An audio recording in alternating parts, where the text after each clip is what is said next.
तो जो नैया डूबने वाली है उसमें अगर भविष्य सुरक्षित देख रहे हैं तो वो उनको मुबारक हो। आज न कल तो वो परिवार की पार्टी कितना दिन चलेगी। उनको घबराइए मत, समय आएगा तो उनको जमीन धूल चटाने का काम हम लोग करेंगे। नहीं तो हम झटका झटकी नहीं खेलते हैं, हम घबराइए नहीं। हम जो देंगे पूरा जमीन पे उतारेंगे। कि तेजस्वी यादव जी जिस प्रकार से हमेशा टूरिज्म पे रहते हैं, तो सरकारें टूरिज्म से नहीं चलती हैं। राजद एक डूबती हुई नाव है और उस नाव में सवार होकर ओवैसी के चारों विधायक क्या हासिल कर लेंगे मुझे नहीं पता है, लेकिन एक बात ये बता दें कि राजद में शामिल होने से कुछ फायदा नहीं होने वाला है। और राजद और तेजस्वी यादव तो पहले से ही डूब रहे हैं।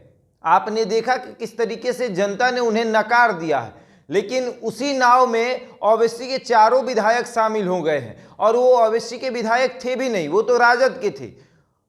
उनको राजद ने टिकट नहीं दिया था तो वो जाकर अलग चुनाव लड़े थे और उसके बाद जीत कर आए तो उनके दल में शामिल हो गए। हम तो शुरू से ही कह रहे हैं कि ओवैसी जो है राजद की बी टीम है। और आपने सब देख लिया कि किस तरीके से ओवैसी के चारों विधायक, 5 विधायक में से 4 विधायक जाकर राजद में शामिल हो गए हैं। एक जो बचे हैं वो भी जाकर शामिल हो जाएंगे। ये बानी है भाजपा के मंत्री नितिन नवीन की। नितिन नवीन राजद के ऊपर कटाक्ष करते हुए कह रहे हैं कि मैंने शुरू से ही ये बात कहा है कि राजद डूबती हुई नाव है और उस नाव में जो भी सवार होगा वो डूब जाएगा। और क्या कुछ कह रहे हैं नितिन नवीन, सुनिए। नहीं, ये तो जो लोग हैं वो तो पहले से भी आरजेडी में थे ही और कहीं ना कहीं समर्थन में रहते थे। आज एमआईएम जिस प्रकार से ओवैसी जी का जो स्थिति है उसके नतीजा यहाँ पर देखने को मिल रहा है।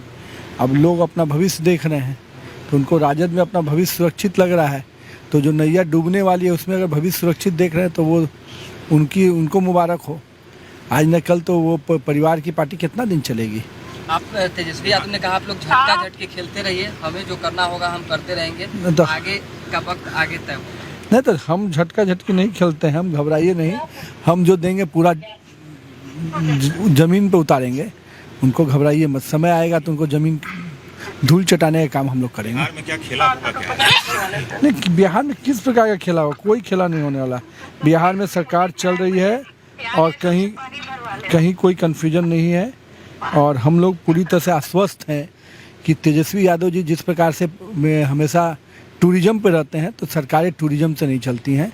और विपक्ष के नेता के रूप में वो एक भी विषय कभी सदन में रखा हो, सदन में कभी गंभीरता से किसी चर्चा में आया हूँ। केवल विषय पर खाली टिप्पणी कर देना, बयानवीर बनने से सरकार और विपक्ष के नेता का काम नहीं है ये। तो सुना आपने किस तरीके से नितिन नवीन ने कहा कि राजद डूबती हुई नाव है और उस नाव में जो भी सवार होगा उसको डूबना ही है।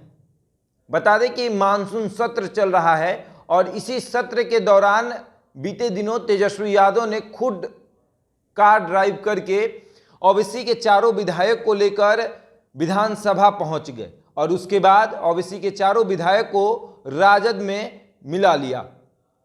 तेजस्वी का दावा है कि ओवैसी की जो पार्टी है उसका राजद में विलय हो गया है, क्योंकि 5 विधायक बिहार में थे। एक विधायक अख्तरुल इमाम जो हैं वो राजद में शामिल नहीं हुए हैं, लेकिन 4 जो विधायक थे वो राजद में शामिल हो गए हैं। ये सभी विधायक सीमांचल इलाके से जीत कर आए थे, जहां पर लोगों ने आरजेडी को नकार दिया था, वहां से ये विधायक जीते थे। और अब ये विधायक आरजेडी के विधायक कहलाएंगे क्योंकि आरजेडी में ये शामिल हो गए हैं। और उससे भी बड़ी बात कि इनके शामिल होते ही बिहार की सबसे बड़ी पार्टी राजद बन गई है, क्योंकि इसके पहले भाजपा सबसे बड़ी पार्टी बनी थी वीआईपी को तोड़कर, और अब ओवैसी को तोड़कर राजद सबसे बड़ी पार्टी बन गई है। बहरहाल इस खबर में इतना ही। बने रहे हमारे साथ और देखते रहें द इंडिया टॉक।